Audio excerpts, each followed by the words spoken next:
Alhamdulillahilladzi an'ama 'alaina bi ni'matil iman wal islam. Asyhadu an la ilaha illallah wahdahu la syarika lahu wa asyhadu anna Muhammadan 'abduhu wa rasuluhu la nabiyya ba'dahu. Allahumma shalli wa sallim 'ala sayyidina Muhammad wa 'ala alihi wa sahbihi ajma'in.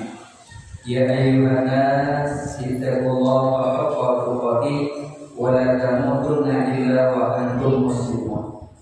Rabbi shrah li sadri wa yassir li amri wa hlul 'uqdatam min lisani yafqahu qawli, amma ba'du. Bersyukur kepada Allah Subhanahu wa taala yang mana Allah pada kesempatan malam yang mulia ini kita masih diizinkan olehnya hadir pada tempat yang sangat-sangat mulia ini dalam rangka sama-sama kita mencari redha. Salawat berkirim salam sama-sama kita alamatkan kepada junjungan alam Nabi besar Muhammad sallallahu alaihi wasallam, kepada para khalif dan sahabat-sahabat beliau sekalian, kepada para tabi'in, tabi'in, ulama mutaqaddimin, ulama mutaakhirin, sampai kepada ulama-ulama yang mu'tabar di sisi Allah Subhanahu wa taala. Yang mulia dan yang dimuliakan Allah, Imam Masjid Jabal Nur yang kita cintai. Yang mulia dan yang dimuliakan Allah, para guru-guru kami, orang-orang tua kami yang istiqamah hadir pada tempat yang sangat-sangat kita cintai. Takdim hormat kami kepada ketua dekan masjid beserta seluruh jajarannya. Istimewa penghormatan kami kepada seluruh para jamaah, kaum muslimin dan muslimat yang dipilih oleh Allah Subhanahu wa taala. Insyaallah pada malam yang mulia ini kita sudah sampai pada pembahasan haram bagi orang yang sedang dalam keadaan hadas besar. Nah, ini hadas besarnya ada beberapa hadas besar. Ada hadas besar karena janabah, ada hadas besar karena haidnya, ada hadas besar bagi perempuan karena nifasnya. Maka coba kita lihat malam ini secara umum dulu. Haram bagi orang-orang yang sedang dalam keadaan hadas besar.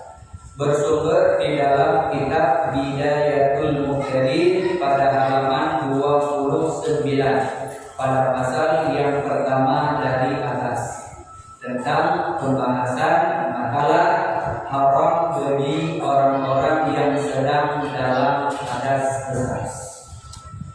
Na'udzubillahi minasyaitonir rajim. Bismillahirrahmanirrahim. Faslun bermula ini suatu pasal pada menyatakan tentang perkara haram bagi orang-orang yang sedang dalam keadaan hadas besar.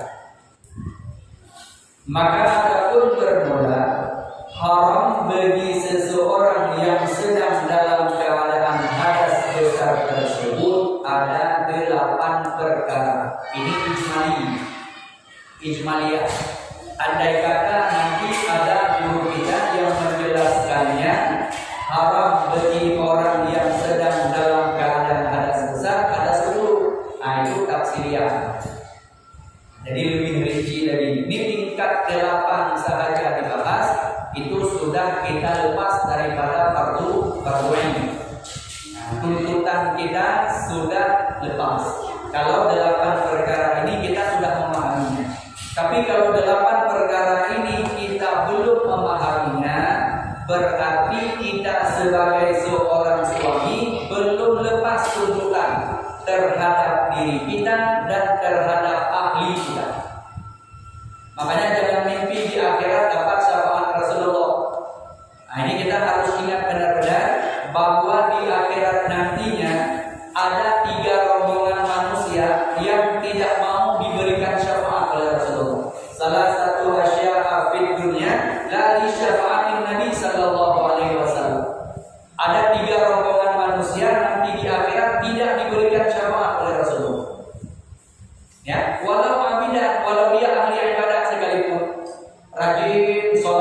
tahajudnya, rajin sholat duhanya, rajin ibadah-ibadah yang lainnya. Kalau termasuk dalam 3 rombongan ini, maka dia tak akan diberikan syafaat oleh Rasulullah. Hati-hati. Nah, maka kalau seandainya ada kita di dalamnya, maka segera keluar. Dalam arti keluar, segera bertobat. Tapi kalau seandainya kita tidak ada di dalamnya, nanti kita selamat. Insya Allah syafaat Rasulullah kita akan kita dapati dengan catatan kita diakui oleh Rasulullah sebagai umatnya. Nah, sebelum kita membahas tentang haram ini, kita bahas yang 3 dulu itu yang sangat penting intinya. Mana yang 3 perkara tersebut? Al-awwalu, yang pertama, yang tidak diberikan syafaat oleh Rasulullah nanti di akhirat, la yuhibbul ilma. Tidak senang dengan majelis-majelis ilmu. Merasa risih kita dengan majelis ilmu, merasa terganggu kita dengan majelis-majelis pengajian. Hati-hati. Tidak ada rasa cinta dalam hati kita kepada majelis ilmu. Untuk jalan majelis ilmu, untuk hidup majelis ilmu, kita tak ada rindu. Makanya yang tak ada ingin rindu majelis pengajian kita di setiap malam ahadnya, hati-hati. Di akhirat jangan mimpi dapat syafaat Rasulullah. Ini kita khususkan ke masjid kita. Yang tak merasa senang dengan majelis pengajian berjalan, maka tidak akan mendapat syafaat Rasulullah. Kenapa? Karena Rasul tidak akan pernah jalan agama bila tidak ada ilmu. Nah, maka yang pertama, tidak diberikan syafaat oleh Rasulullah, la yuhibbul ilma. Yang tidak ada cinta dalam hatinya kepada hidupnya ilmu. Jalannya majelis ilmu tidak ada rasa senang, tidak ada rasa cinta, tidak ada rasa bagaimana caranya majelis ilmu harus berjalan. Tidak kita pikirkan, hati-hati. Ini pertama, tidak akan diberikan syafaat oleh Rasulullah nanti di akhirat. Kemudian yang kedua, rombongan yang tidak akan pernah diberikan syafaat oleh Rasulullah nanti di akhirat, la yuhibbu ahliha. Yang tidak ada rasa cinta kepada ahli ilmu. Siapa ahli ilmu? Ya para guru-guru kita, para ulama, para ustaz. Karena mereka adalah waris daripada para nabi. Ahli ilmu itu adalah para ulama, para kiai, para ustaz, guru-guru kita. Walau tingkat gurunya adalah guru PPQ. Karena beliau yang mampu cuma mengajarkan Iqra, kemudian mengajarkan Al-Quran, dan mengajarkan kitab-kitab yang lainnya.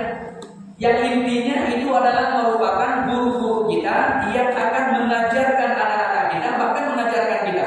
Tak ada rasa senang kita kepada mereka, itu jangan mimpi dapat syafaat Rasulullah. Karena Rasul tak akan mau memberikan syafaat kepada orang yang tidak ada rasa senang kepada ahli ilmu. Ini ancaman Rasulullah yang kedua, harus hati-hati kita. Jangan nanti gara-gara anak kita pernah dicubit oleh guru-guru PPQ, ke guru itu kita dendam. Karena pernah ditegur oleh guru-guru TPQ gara-gara anak kita lompat sana lompat sini, dibawa pulang ke rumah diadu kepada kita, ujungnya kita caci maki itu guru-guru TPQ. Hati-hati. Atau guru-guru kita benci habis-habisan. Satu ulama sentimen dengan kita, semua ulama tak betul di mata kita. Hati-hati.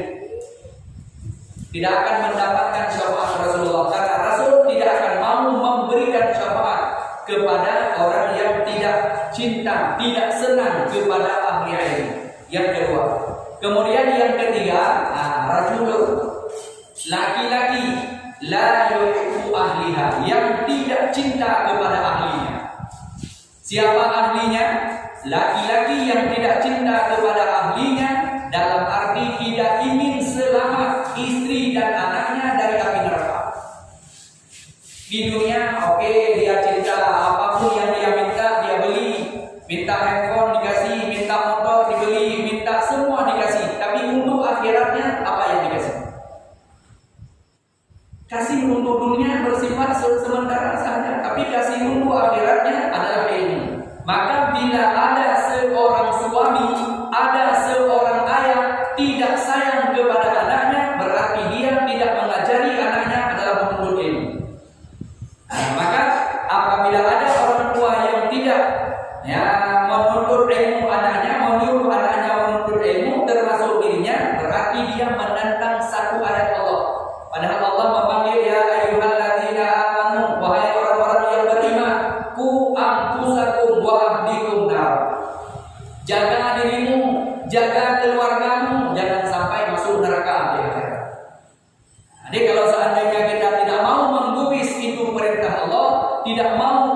ikuti apa yang diperintahkan oleh Allah, berarti kita tak cinta kepada ahli. Orang yang tak cinta kepada ahlinya, ahli keluarganya, maka dia tidak akan diberikan syafaat oleh Rasulullah. Kenapa? Karena kita tak cinta kepada selamatnya umat Nabi Muhammad di akhirat. Nah, ini adalah rombongan yang ketiga yang perlu sekali untuk kita pahami. Kalau ada dalam diri kita, keluarga kita, segera kembali kepada Allah. Bertobat, perbaiki selagi Allah masih memberi kesempatan kepada kita sebelum kita kembali kepadanya. Ini yang pertama, permulaannya di saat kita membahas malam ini haram di atas orang yang sedang berhadas besar ada 8 perkara secara ijmaliyah. Mana yang 8 perkara tersebut? Al-awalu, yang pertama, haram di atas orang yang sedang berhadas besar adalah sholat. Waman, ya, dan barang-barang yang serupa dengan sholat. Ya, jadi orang yang sedang dalam hadas besar tidak diperkenankan sholat, baik sholat itu sholat fardu ataupun sholat itu sholat sunnah. Dan yang serupa dengan sholat. Mana yang serupa dengan sholat tapi bukan sholat? Apa yang serupa dengan sholat tapi bukan sholat? Seperti sujud syukur. Karena sujud syukur bukan sholat, tetapi serupa dengan sholat karena ada di dalamnya sujud. Maka orang yang sedang hadas besar tidak boleh sujud syukur walaupun dia datang rezeki tiba-tiba. Ya, ibu-ibu sedang dalam keadaan haid, tiba-tiba ada orang yang kasih apa? Uang kaget sekarang. Ada uang kaget, tiba-tiba dikasih uang kaget. Alhamdulillah, langsung dia sujud syukur. Nah, sujud syukurnya dia itu adalah haram. Nah, tidak diperkenankan. Tapi kalau seandainya dia bersyukur bil qauli dengan lisannya, itu tidak mengapa. Alhamdulillah, terima kasih ya Allah, Engkau telah mengirimkan ya duit kepadaku, Engkau telah mengirimkan orang untuk membantuku. Gak masalah, karena itu namanya ya syukur bil qauli. Yang tidak diperkenankan syukur bil fi'li. Karena syukur bil fi'li ya dengan sujud syukur. Nah, ini orang yang sujud syukur dalam keadaan hadas besar, hukumnya haram. Nah, ini yang pertama. Jadi sholat otomatis, baik itu sholatnya sholat fardu maupun sholatnya sholat sunnah. Nah, ini yang pertama yang harus kita pahami dengan sebab kita sedang dalam berhadas besar. Karena yang namanya hadas besar itu kuli, masuk semuanya. Nah, bisa jadi junub, bisa jadi haid, bisa jadi nifas.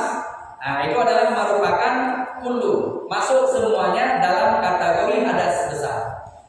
Nah, ini yang pertama yang haram. Kemudian wasani yang kedua, haram bagi orang yang sedang dalam keadaan hadas besar, yaitu tawaf di Masjidil Haram. Baik itu tawafnya tawaf wajib atau tawafnya itu tawaf sunnah. Nah, tawaf wajib itu tawaf yang sedang dalam miqat. Sedang dia dalam miqat, dia ambil miqatnya, berarti tawafnya adalah tawaf rukun. Baik dia haji maupun dia umroh. Kalau umroh berarti dia sedang dalam ihram. Kalau haji namanya tawaf ifadah. Tawaf untuk haji. Nah, maka perlu untuk kita pahami, bila sedang dalam hadas besar tidak boleh tawaf di Baitullah. Ini yang kedua, hukumnya haram.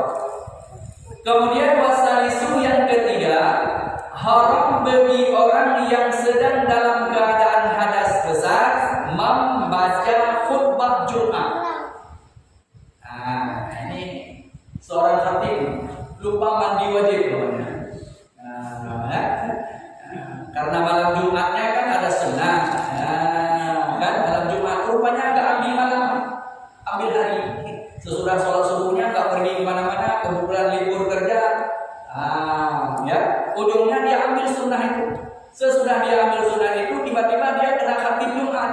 Lupa dia mandi buru-buru. Sedang baca khutbahnya ingat, waduh, astagfirullah, lupa saya mandi. Gimana itu? Tidak ada dalam sejarah. Tapi andai kata jika ada seperti yang demikian, maka langsung harus kata suruh ganti, langsung turun suruh ganti, panggil sebentar, ganti saya. Ditanya kenapa Pak Ustaz? Pokoknya ganti aja kurang. Jangan tanya dulu sekarang, nanti kita bahas.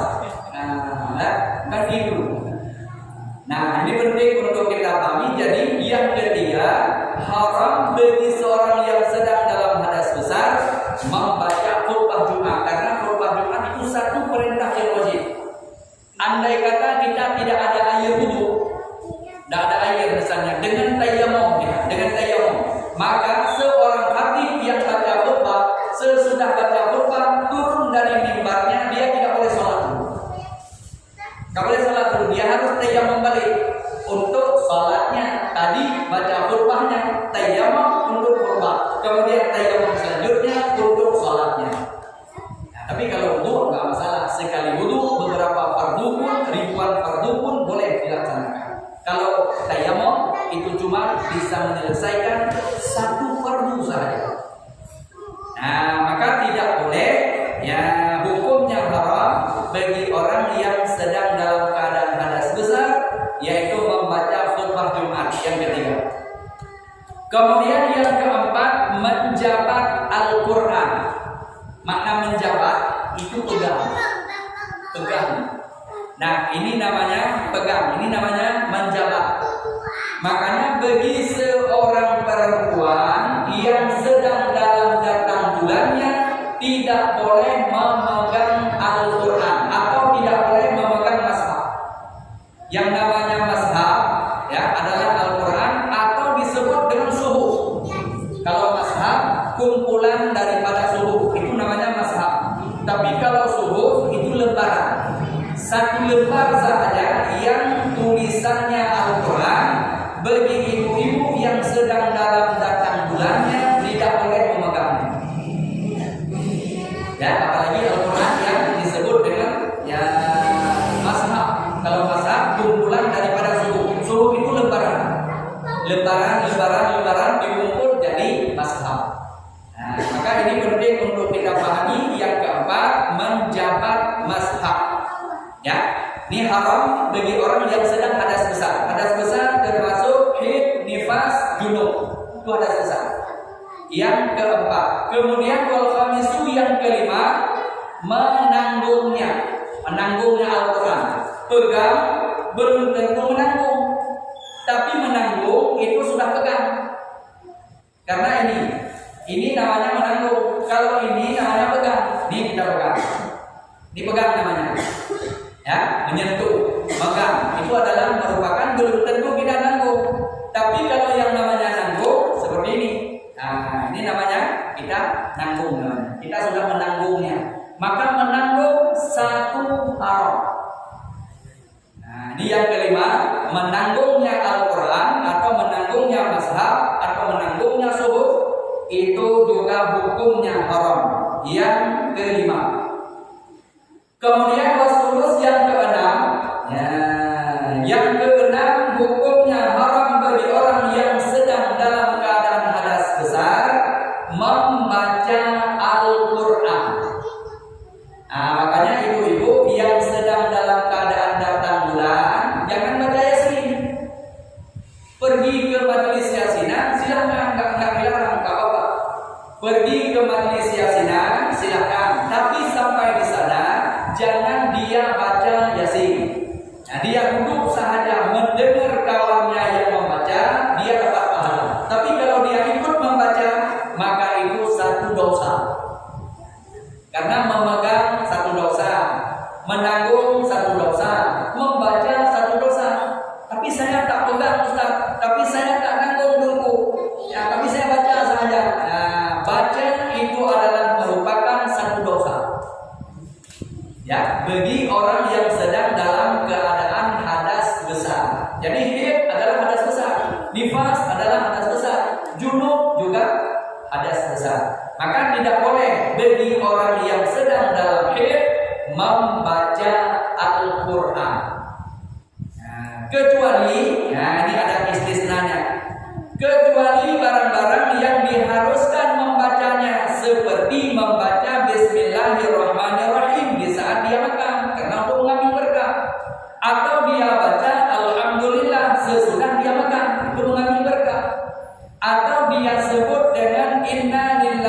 wa inna ilaihi raji'un. Maka itu disebut dengan doa. Padahal itu Al-Quran. Nah, tapi karena itu bersifat kepada doa, di saat dia mendengar ada tetangganya meninggal, dia sebut inna lillahi wa inna ilaihi raji'un. Padahal dia sedang dalam hadas besar, maka itu tidak berdosa karena itu bersifat doa. Nah, maka itu adalah dimaafkan atau disebut dengan rukhsah namanya. Nah, ya, rukhsah itu adalah merupakan perkara yang diperbolehkan karena rukhsah. Bukan hukum dasar. Kalau hukum dasar masuk dalam kategori membaca Al-Quran, hukumnya haram. Nah, tapi kenapa ini diperkenankan? Karena ini hukum rukhsah. Mana hukum rukhsah? Dimaafkan karena ada bersifat seperti baca Bismillah, ambil berkah. Baca Alhamdulillah sesudah dia makan. Alhamdulillahilladzi at'amana wa saqana wa ja'alana minal muslimin. Atau dia baca qalu inna lillahi wa inna ilaihi raji'un. Karena itu semua bersifat kepada doa. Nah, ini adalah merupakan perkara yang perlu dipahaminya. Yang keenam, bagi orang-orang yang sedang dalam keadaan hadas besarnya. Jadi tidak boleh dikerjakannya karena itu adalah merupakan perkara yang dilarang atau yang diharamkan. Kemudian selanjutnya, haram bagi orang yang sedang dalam keadaan hadas besar. Yang ketujuh, berhenti di dalam masjid. Berhenti. Yang namanya berhenti beda dengan lalu. Yang namanya berhenti beda dengan lalu. Yang disebut dengan lalu, kita masuk lewat pintu ini, keluar lewat pintu yang satu lagi, itu namanya lalu. Maka lalu di dalam masjid hukumnya makruh bagi orang yang sedang dalam keadaan hadas besar. Jika dia yakin atau dia tidak menjadi kotor masjid. Tapi kalau seandainya dia yakin menetes, misalnya bagi ibu-ibu yang sedang dalam keadaan tanggulan, kalau dia lewati masjid bisa jadi misalnya tak pakai pembalut, bisa menetes di masjid, maka hukumnya haram. Itu tingkatan saja, belum yakin dia misalnya ini kalau aku lewati menetes enggak. Baru saja dia itu sudah tidak boleh melewatinya. Ini perlu untuk dipahaminya. Yang disebut di sini yang ketujuh, berhenti di dalam masjid. Makna berhenti di dalam masjid yaitu duduk di dalam masjid atau masuk dia lewat pintu pertama, dia tak berhenti tapi jalan di dalam masjid ambil keperluannya, dia keluar lagi lewat pintu yang dia masuk. Masuk pintu utama atau masuk pintu yang pertama, dia masuk ke dalam ambil apa yang dia butuhkan, kemudian dia keluar lagi lewat pintu yang tadi dia masuk, itu sudah dihitung berhenti. Karena itu tidak dihitung lalu namanya. Karena dia masuk lewat pintu utama, lewat pintu pertama, keluar lewat pintu itu sudah dihitung berhenti. Makanya kalau ada keperluan dia masuk ke dalam masjid, masuk lewat pintu ini, mesti dia cari pintu lain untuk keluarnya. Maka itu disebut dengan lalu.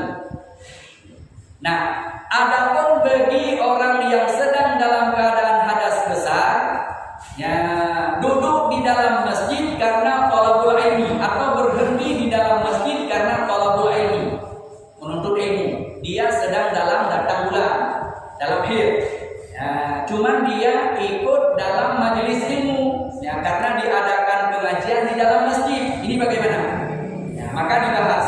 Jika tiada majelis ilmu di luar daripada masjid, yang ada hanya di masjid, maka bagi dia dimaafkan. Berarti begitu pentingnya ilmu sampai ibu-ibu yang sedang dalam keadaan hadas besar saja dimaafkan kalau seandainya tidak ada majelis ilmu di luar masjid. Di luar daripada masjid tidak ada yang namanya majelis ilmu, tidak ada dia menuntut ilmu tauhid, fikih dan tasawuf, tidak ada. Yang ada diajarkan cuma di dalam masjid. Maka untuk mengikuti majelis ilmu tersebut bagi dia dimaafkan dengan catatan dia mesti menjaga tidak menjadi kotor masjid. Berarti jangan sampai berpuasa. Tapi kalau seandainya bolos tetap hukumnya haram. Tapi bila seandainya dia bisa menjaganya, maka bagi dia dimaafkan. Wa in kana, dan jika ada di luar masjid seperti surau, musalla dan lain sebagainya, ada majelis ilmu, ada yang mengajarkan di surau, di musalla, di tempat-tempat lain ada majelis ilmu, di masjid juga ada, maka masuk dalam masjid untuk menuntut ilmu tetap bagi orang yang sedang dalam keadaan hadas besar hukumnya haram. Karena kenapa? Karena ada di tempat lain, ada di musalla, ada di surau, ada di rumah misalnya. Maka dia ikut majelis ilmu di dalam masjid tidak diperkenankan dirinya. Kenapa? Karena dia sedang dalam keadaan hadas besar. Bukan tidak boleh ikut majelis ilmu, tapi dia yang tak boleh masuk ke dalam masjidnya. Kalau dia duduk di luar masjid, ya boleh, tidak ada masalah. Ini yang perlu dipahaminya. Yang ketujuh, bagi orang-orang yang sedang dalam keadaan hadas besar. Kemudian yang terakhir, yang kedelapan, yang kedelapan, haram bagi orang yang sedang dalam keadaan hadas besar, yaitu berulang-ulang masuk ke dalam masjid. Yang pertama tadi lalu, berulang-ulang lalu di dalam masjid itu tetap juga hukumnya haram. Berulang-ulang lalu terus, padahal dia sedang dalam keadaan hadas besar. Berulang-ulang lalu-lalangnya di dalam masjid, maka itu tetap hukumnya haram jikalau ada keperluan sekalipun. Makanya bila seandainya ada hal yang perlu di dalam masjid dia ambil, maka ambillah sekali semuanya. Tidak boleh nanti masuk, bentar lagi masuk lagi, padahal dia sedang dalam keadaan hadas besar. Maka itu tiada diperkenankan. Ini adalah merupakan perkara secara ijmali, secara garis besar. Adapun khusus bagi orang yang sedang dalam keadaan haid, ada tambah lagi. Haram bagi orang sedang dalam keadaan haid digauli oleh suaminya. Berhubungan suami istri. Ini yang secara tafsili dirinci lagi kepada khusus taksis kepada perempuan. Dan juga yang ke-9 dan yang ke-10 haram juga digauli dia dalam keadaan nifas. Jadi berhubungan suami istri dalam keadaan haid itu masuk kategori yang ke-9. Yang disebut di sini 8, tapi secara tafsiri ada dibahas khusus kepada yang sedang dalam haid tambah 1, dalam nifas tambah 1. Jadi yang ke-9 haram bagi orang yang sedang dalam keadaan haid itu digauli oleh suaminya, berhubungan suami istri. Tidak dalam keadaan haid. Kalau seandainya dia tidak dalam keadaan dukhulnya, maka itu tiada haram. Istrinya sedang dalam keadaan haid, tapi suaminya berhajat. Maka yang haram bagi dia adalah dukhul. Bahasa kitab dukhul. Apa makna dukhul? Berhubungan suami istri. Itu yang haram saja. Selain daripada itu, maka tiada diharamkan. Selain daripada itu tidak diharamkan. Yang diharamkan cuma dukhul saja. Ini bagi orang yang sedang dalam keadaan haidnya. Kemudian yang ke-10-nya, ini adalah tafsiriyah juga, dalam keadaan nifasnya. Seorang perempuan melahirkan, sebanyak-banyak nifasnya seorang perempuan yaitu 60 hari. Dalam masa 60 hari itu seorang suami tidak diperkenankan menggaulinya, tidak diperkenankan dukhul kepada istrinya. Itu tidak diperkenankan, hukumnya haram. Selain daripada dukhul, itu masih terserah dia, itu diperkenankan. Makanya kenapa yang disebut tafsiriyahnya ada 10, ijmalinya ada 8. Karena ijmali adalah garis-garis besar. Ini penting untuk kita pahaminya. Jadi secara ijmali haram bagi orang sedang hadas besar ada 8. Secara tafsiri ada 10. Karena tambah bagi orang yang sedang sedang dalam haid tidak diperkenankan didukul oleh suaminya. Selain daripada dukul maka diperkenankan. Selain daripada dukul itu diperbolehkan dalam syariat. Dan juga yang terakhir, yang ke-10, istri yang sedang dalam nifas.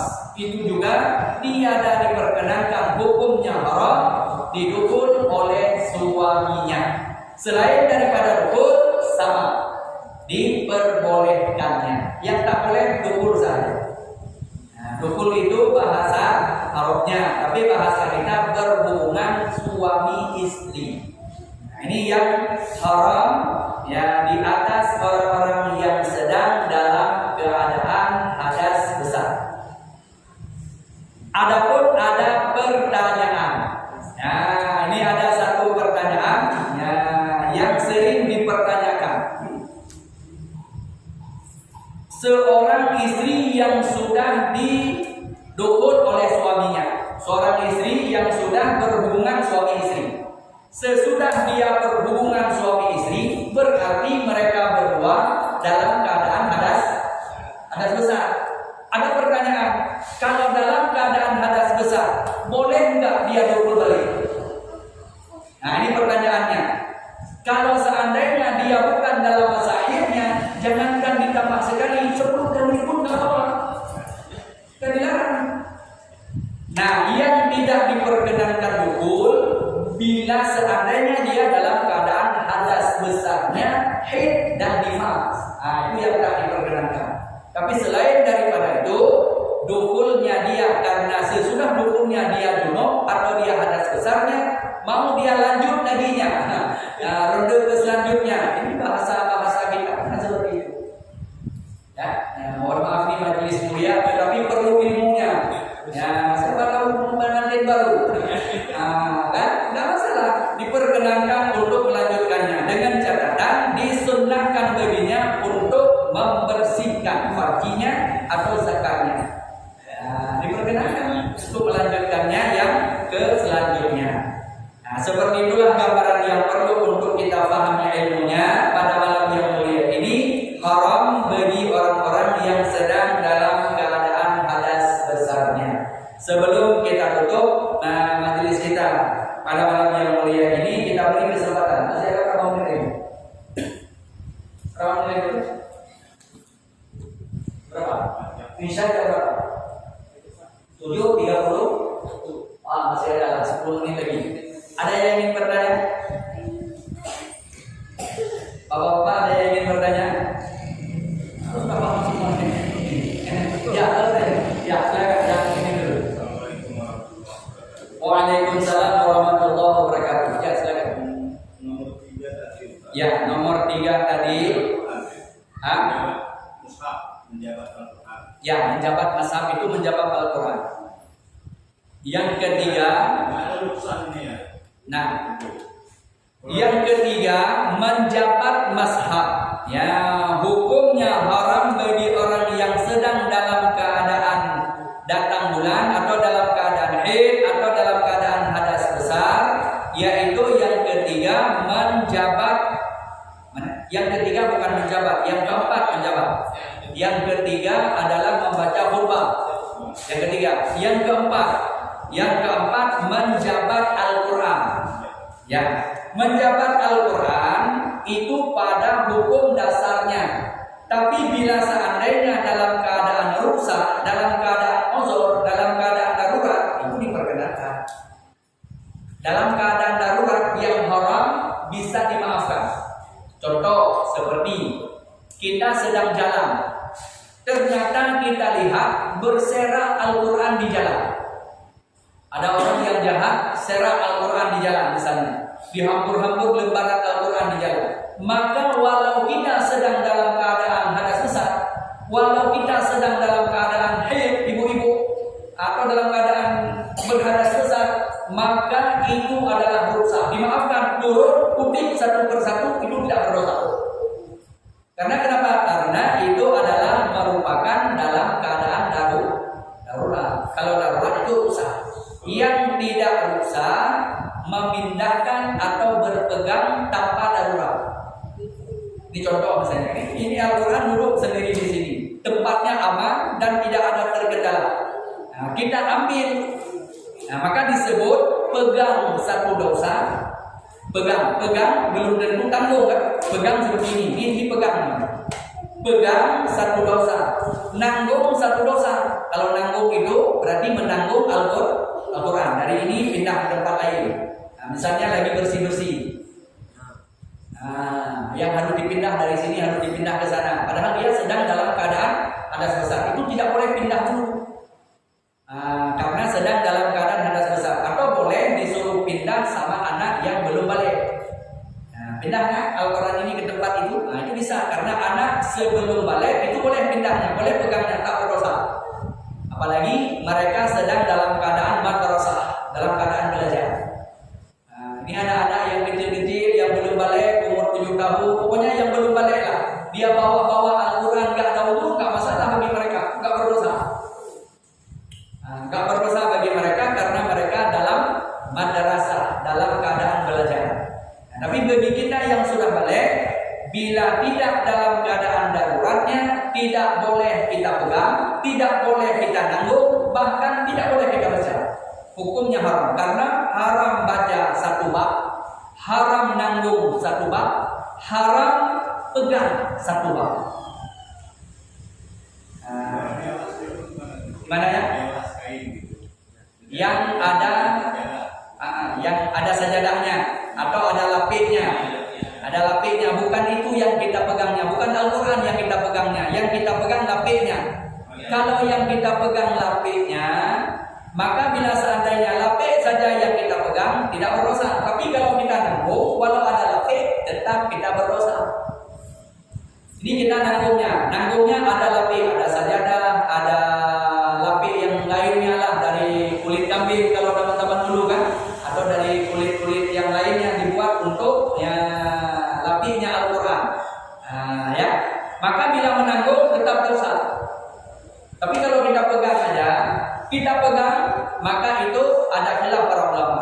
Kalau pegang tidak nanggung, maka itu ada sebagian ulama mengatakan tidak berdosa. Walau ada sebahagian mengatakan kalau itu jelas-jelas Al-Quran, kalau kita pegang tetap berdosa. Cuma ada khilaf pada pegang. Ya, walau bukan langsung Al-Quran, tapi pada lapiknya Al-Quran. Kalau untuk nanggung itu tak ada khilaf dalam mazhab Imam Syafi'i. Untuk nanggung, karena nanggung seperti ini.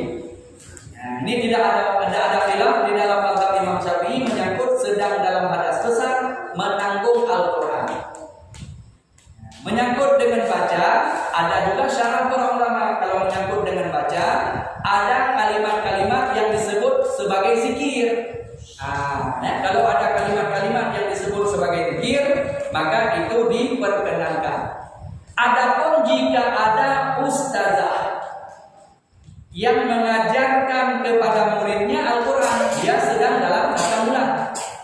Ini ada seorang guru, seorang ustazah mengajarkan kepada muridnya Al-Quran. Bagaimana caranya? Kalau pegang tetap haram, kalau nanggung tetap haram. Tapi bagi dia dimaafkan bacanya dengan catatan tidak boleh dia duluan yang baca. Ini seorang ustazah misalnya, ya, tidak boleh dia duluan yang baca. Alif Lam Mim, tak boleh dia duluan yang baca. Yang boleh bagi dia dimaafkan, baca pertama adalah tetap anak muridnya. Di saat dibaca oleh anak muridnya, dia simak atau dia melihat ada yang salah, maka bagi dia dimaafkan untuk meluruskannya.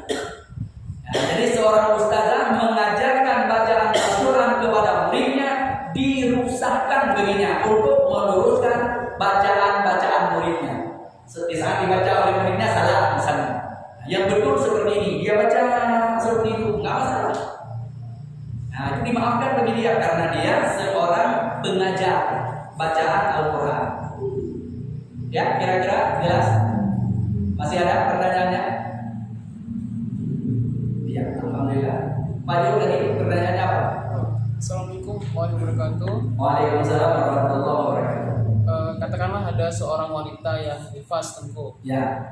Tapi dia itu kan, kalau nifas berarti kan hadas besar. Hadas besar. Jadi dia mau ngulang-ngulang hafalan dia itu berarti haram ya tengku ya? Nah, kalau seandainya dia dalam keadaan hadas besar mau mengulang hafalan, supaya dia tidak jadi lupa kan. Nah, mengulang hafalan boleh dengan qalbu, dengan hatinya. Nah, karena yang jadi hukum haram itu dengan sebab qaulun. Karena kalau tidak qaulun itu tidak zahir hukumnya. Nah, yang jadi masalah hukum haram itu kalau sudah zahir hukum. Zahir hukum dengan qaulun, dengan bacaan, dengan dia baca. Kalau dia tidak baca, karena orang yang ahli hafal itu dia bisa mengulangnya dengan qalbunya, dengan hatinya. Nah, dia bisa membuka Al-Quran tanpa dia pegang, dia melihat saja, dia membaca dengan hatinya itu tidak ada masalah. Membaca, mengulang dengan hatinya, karena membaca dengan hatinya itu lebih tajam daripada membaca dengan qaulunnya, dengan lisannya.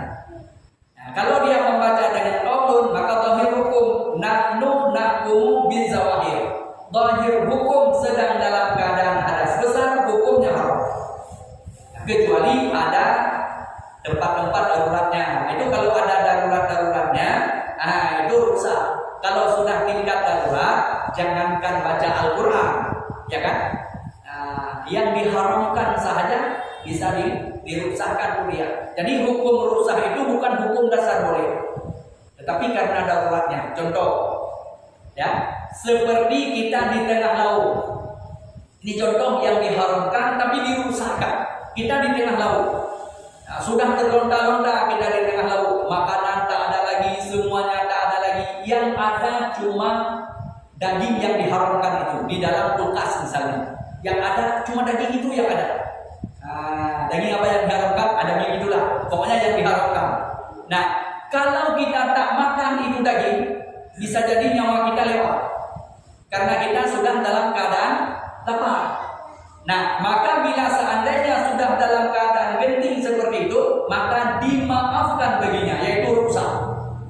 Makna rusak diperkenankan dia makan sekedar bisa tahan nyawanya. Kalau seandainya sepotongnya bisa tahan 1 hari ya misalnya. Jangan makan 1 hari 2 potong. Kalau dia makan 2 potong, yang 1 potong rusak, 1 potong tetap haram. Hari ini berarti rusak bagi dia 1 potong. Besok belum juga sampai ke pinggirnya, maka rusak bagi dia cuma makan 1 potong. Karena 1 potong bisa tahan 1 hari. Kalau 1 hari itu dia makan 2 potong, 1 potong dirusakkan, 1 potong tetap haram. Nah, itu namanya darurat. Kalau sudah dalam keadaan darurat, yang diharamkan bisa jadi dirusakkan. Begitu pula kalau seandainya dia dalam keadaan daruratnya, maka dimaafkan. Tapi kalau seandainya tidak dalam keadaan daruratnya, maka hukum berlaku seperti hukum dasar. Kira-kira jelas boleh? Insyaallah. Nah, ini penting untuk kita hadirkan supaya kenapa? Supaya kita benar-benar tidak termasuk dalam rajulun, laki-laki yang tidak paham ilmu. Berarti kita tidak menjaga diri kita, dan wajib kita sampaikan kepada ahlinya, wajib kita sampaikan kepada istri dan anak-anak kita, supaya kita termasuk dalam rombongan yang cinta kepada ahli keluarga kita, supaya mereka juga selamat nanti di akhirat dari api neraka. Ini yang bisa kami hadirkan. Sudah sampai kepada masuknya waktu Isya. Mudah-mudahan